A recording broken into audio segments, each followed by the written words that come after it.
This right here is the fastest gaming laptop on the planet. Latest Core Ultra 9, RTX 5090, and of course, RGB everything. Stickers included. And this is the slickest productivity machine on the market. M4 max power, all-day battery, and 0 RGB. Today I'm running these two through a bunch of software developer tests. And yes, including large language models, AI. Stop saying that. Hey, wait a minute. Why do software developers always get left behind? We either have to use gaming laptops or productivity laptops. There's no software developer laptop. Because we also like playing Doom, but we want to be productive members of society. Okay. I don't want to get too much into benchmarks here, but I want to see how the CPU handles being plugged in and not plugged in on this machine. So I'm going to kick off Geekbench real quick here. Run that and run that. And the reason I'm doing this is because the MacBook, it doesn't need to be plugged in order to run at high power all the time. And yes, I am running it on high power mode. That's just kind of how I always run it. This one is set to best performance. However, it's not plugged in. Is that the biggest brick you've ever seen or what? I want it to be plugged in for the next iteration of this test because historically Intel-based machines need to be plugged in order to have the best performance. The M4 Max is done and it has 16 cores, and now it's just showing off because it hit over 4,000 this time around for single core and 26,477 for multi-core. Our Windows machine is 24 cores. This is the Ultra 9 275HX, 2,946, 16,603 for multi. Yeah, not very close. Now let's plug it in. I think it's gonna do quite a bit better. And we're gonna have it plugged in for the rest of the time. Just wanted to show you the difference here. And as soon as I plug it in, you can hear the fans spinning up because it switched to a different mode. Let's run this one more time.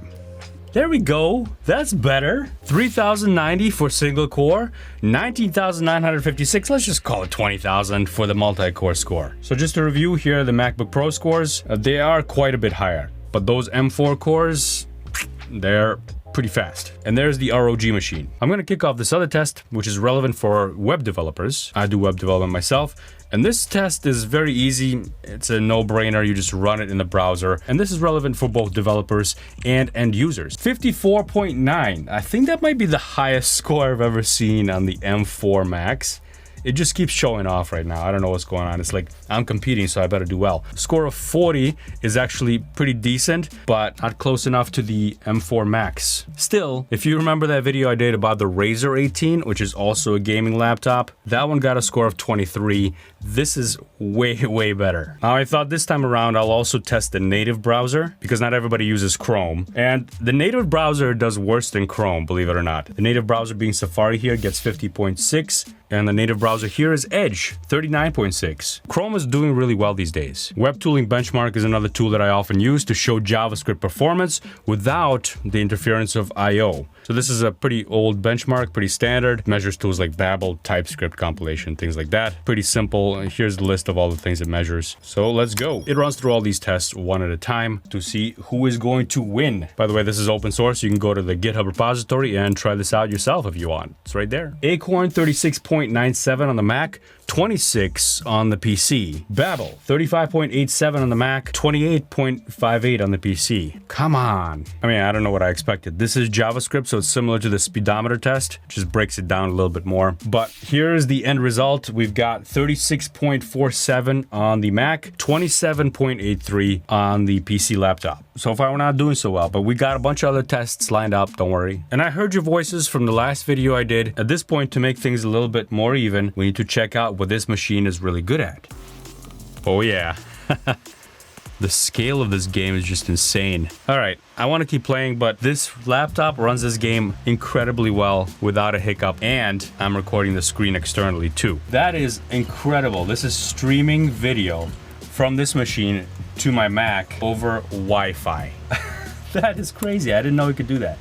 There's a lot of fanning going on here, if you can't hear that. But in case you didn't notice, there is zero option for me to play this game on my MacBook. As devs, our emails land in every repository, bug tracker, and try our API sign up. Data brokers, they scoop that information up, they bundle it with your phone numbers and addresses, and then they sell it. Then you get the spam, the spoofed GitHub security alerts, and even robocalls claiming your AWS bill is overdue. And today's sponsor, Incogni, is my delete button for all that. In dozens of countries, including including the US, UK, most of EU, Canada, Australia, data brokers are legally obliged to erase your info if you ask. I mean, sure, you can chase them yourself, but that means digging up hundreds of brokers, arguing with each one, and then circling back every few months to be sure they didn't sneak your data back in. I'd rather write code and make videos. Incogni fires those removal requests automatically and keeps hounding them until they comply. In my case, they've uncovered over 230 databases with my details and wiped most of them. That's wild. It covers multiple emails and home addresses on one plan, so I plugged in my work, my personal details, and let it run in the background. Take your personal data back with Incogni. Go to incogni.com/AlexZiskind and use code AlexZiskind for 60% off an annual plan. Less spam, fewer scams, and more time to ship code. Link in the description, and now back to the video. Next, let's check disk speed. And if you're doing a large file copy, it's going to be sequential speed that matters most here. And that's that big number you see right there. But if you're doing code compilation, for example, or copying lots of small files, that's where the random speed test comes in handy. Now, while the disk speed test is running, I just want to mention a couple things. The SCAR 18 has an Ethernet port, which comes in really handy. I always have to use a dongle with my MacBook, which is decent enough, 2.5 gigs to Thunderbolt. I'll link to this one down below. I really like this one. The SCAR also has 3 USB-A ports, and I'm using one right now. Still use those all the time. With a MacBook, I have to adapt. It has only one Thunderbolt port. That's kind of a bummer. The MacBook has 3 Thunderbolt 5 ports, and they both have a headphone jack, but the MacBook also has an SD card reader for those that are interested in that. But one thing that the SCAR has that the MacBook will never ever have, its lid just pops off on the back without screws, and you can replace the memory. I'd say the sequential speed is actually pretty decent on both of these, even though the MacBook has much higher sequential speed. 6889 for read on the SCAR is actually really nice. We haven't had speeds like that for a long time until recently. It'll copy your files very quickly. So for that first number in sequential, Q1 means low Q and single threaded T1. And that read score is quite a bit higher on the SCAR 18 than the MacBook. Just a huge variance in the numbers for the read and write on the MacBook for that one. The results for the M4 show that it's good at multitasking, loading apps, working with larger files, and generally feels faster for media and pro workloads. The Windows machine has an edge in low-thread random writes, which can matter for heavy dev environments, databases, and scripting with frequent I/O. So because those random speeds are actually faster on the SCAR 18, it would be better for compilations, at least according to the disk I/O stats. But we're actually going to do some compilations. Moving on to compilations, I've got a really huge .NET project here, and I mean huge. This thing creates and generates over 100,000 namespaces and classes, and I made sure that they can't be optimized away by the compiler, so it has to compile all of them. Code's written in C#, and I wrote a little bootstrapper to run this compilation. You know what? Let's make this a race. We'll do both of these at the same time. All right, let's go. Boom. It's generating the files, and we're off. This is gonna be great. Now this thing takes 2 different processes. One is the generation of files through Python, and the other one is the actual compilation, but we'll get the compilation time at the end. We'll also see who finishes this whole process first. So far, the Mac is doing the compilation first. PC hasn't started yet. Now it started. Mac is done. Still waiting on the PC to finish the compilation. That initial Python generation of the code files took the longest amount of time on the PC, but maybe there's still some hope for it for the compilation itself. And those fans are going nuts on this thing. Oh no, come on. I had really high hopes for you. Can somebody explain to me how a machine as powerful as this SCAR 18 is, and so good at gaming, running really heavy-duty graphics processors, cannot compile code or faster than the MacBook? 57.8 seconds for the MacBook, 147.4, more than 2 times slower. So that was using the .NET CLI, but what's the native environment for .NET? What's the native IDE? It's Visual Studio, right? So let's do a Visual Studio test. Now, Visual Studio is no longer native on the Mac. You actually have to run a virtual machine in order to use Visual Studio in Windows, and I use Parallels for that. So essentially, I'm running Mac, then Windows inside of that, and then Visual Studio. Hey, look at that. Windows here and Windows there. I'm gonna start up Visual Studio on both of these machines, and we'll see which one starts faster. Ready, set, go. What an idiot. I didn't click this one. Let's start up Visual Studio. Ready, set, go. Oh, Finally, it should be this way. It should be that the Windows machine natively opens up Visual Studio faster than the virtual machine. Come on. This machine finally did it. The Razer couldn't do it. This machine did it. Now, we're going to create a brand new project here on both of these. Come on. Hey. Don't let me down now. I was just complimenting you. It's going to be a Blazor app. Next, taking all the defaults and create. Which one of these is going to create the app first?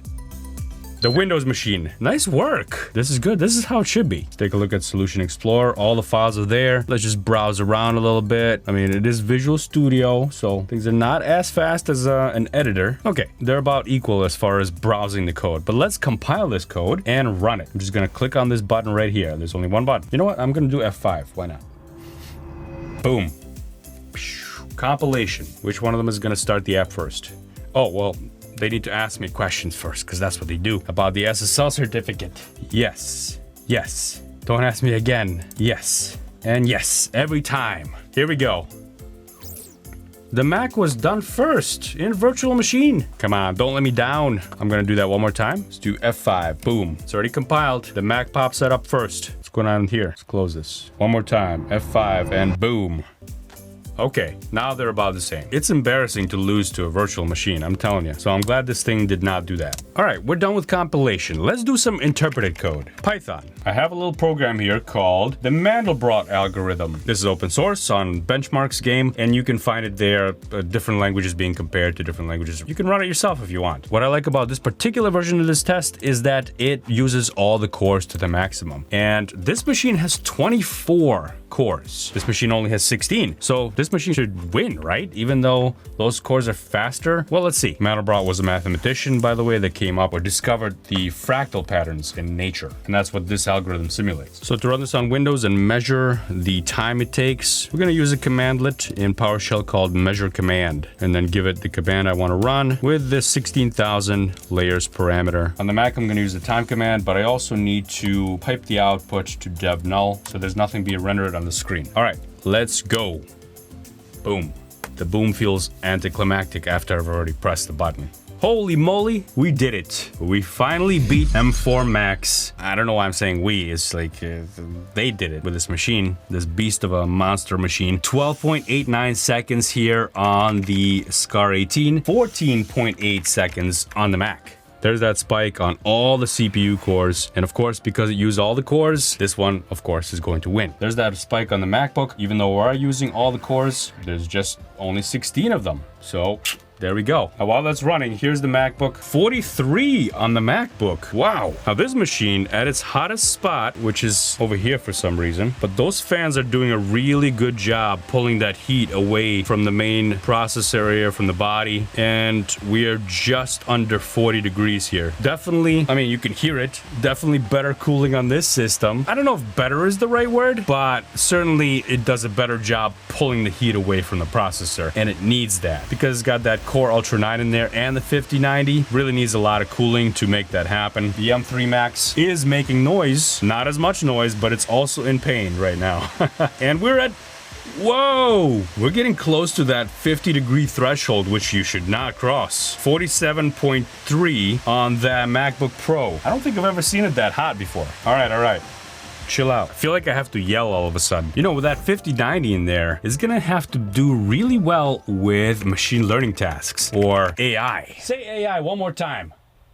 Do it. Who keeps saying that? Let's kick things off with Ollama, which is a really simple tool to run these models. And by these models, if you're new to this, I mean large language models. Basically, ChatGPT, but private on your own machine. So I have Ollama here, and I'm gonna list the models that I have installed. If I could properly type. Looks like here I have Gemma 3, and I have Gemma 3 on this one too. I have that because I just installed it. Let's do Ollama run Gemma 3, but I'm going to give it the verbose flag so we can see the tokens per second output. This will load up the model and give us a prompt that we can start typing away. What is the secret to being a successful software developer? And let's go.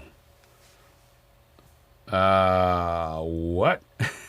So something is up. This doesn't look right. The Mac is already done, and that was 91 tokens per second This one is still going. Maybe it has a longer answer, I don't know, but it looks slower. Now in activity monitor on the Mac, we can take a look at GPU history, and when this thing is executing, you'll see that it is utilizing the GPU right there. There's that spike, wasn't even on there for long enough, but it's doing a pretty good job utilizing the GPU, even though it's not going all the way to the top, and I think that's an Ollama limitation. Here we got 20 tokens per second, which is really bad. I'm gonna run that again. Let's take a look at the task manager here, and it looks to me like this is processing on the CPU, which would explain why this is not doing very well. Or it may be using the internal GPU, the iGPU. So somehow Ollama is not hooking up. And you know what? Ollama doesn't give you the best control over the GPU versus CPU, unfortunately. So I have another tool for that. LM Studio is a tool I've been using more and more. It has a nice CLI. In fact, I recently made a video for members on how to use the CLI here and how to automate things with LM Studio. It's pretty cool. You should check it out. By the way, if you're not a member of the channel, you should consider joining. You get special videos and early access to videos as well. That's not required though. If you subscribe to the channel, that's completely free and you get all these videos too. And I'd appreciate a thumbs up if you did enjoy this video. Thank you very much. So here we are in LM Studio, and I have the DeepSeek R1 Distill Qwen 7B.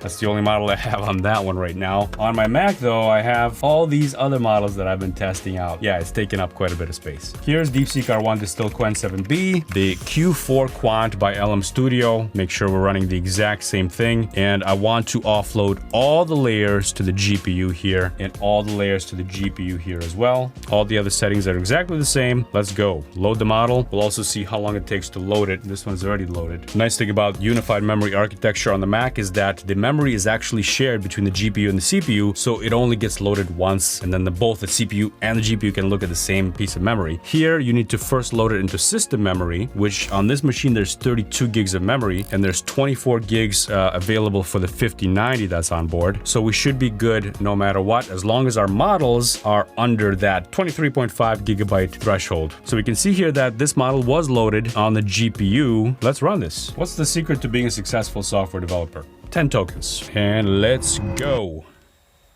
Okay, this is the thinking model, so it's gonna think a little bit first. Oh, now we're cooking. Yes. Both of these are really fast. It's a small model. It's a low quant, so we're gonna be really fast here. And they're done. Wow.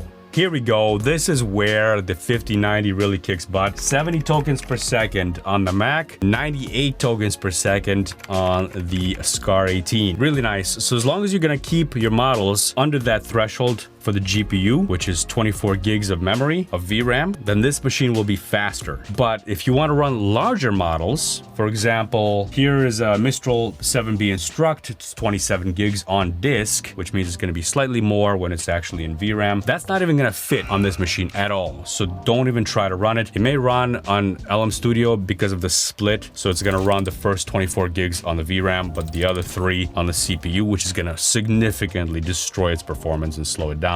So I don't recommend it. Qwen 2.5 Coder 14B, another large one. Qwen 2.5 32B. All these will run on this machine. Even this Llama 3.3 70 billion parameter Instruct model Q8, which means quantized to 8-bit, will run on this machine. 69 gigabytes. And I've demonstrated this before in several videos, so you can go check those out. So this machine having 128 gigs of memory altogether will run the larger models, whereas this one won't, but this one will be faster in smaller models, much faster. So overall, I'd say that both of these are good machines for software developers. Don't come telling me that this is a gaming machine that can only be used for gaming, because you know what? There's no way that most people are going to be buying a machine that costs $4.5 grand just for gaming. Most people aren't going to be doing that. They're going to want to do their work on it and game. Or if they don't game, they can buy the Mac, which is going to be better at a lot of things, like I showed you today, and worse at something. Gaming being one of them, and LLMs with smaller models being the other. Of course, if you're doing software development and you're working on an x86 platform, then yeah, you kind of have to use Windows machine. But if you're going to be building any software for Mac or iOS, then you need a Mac.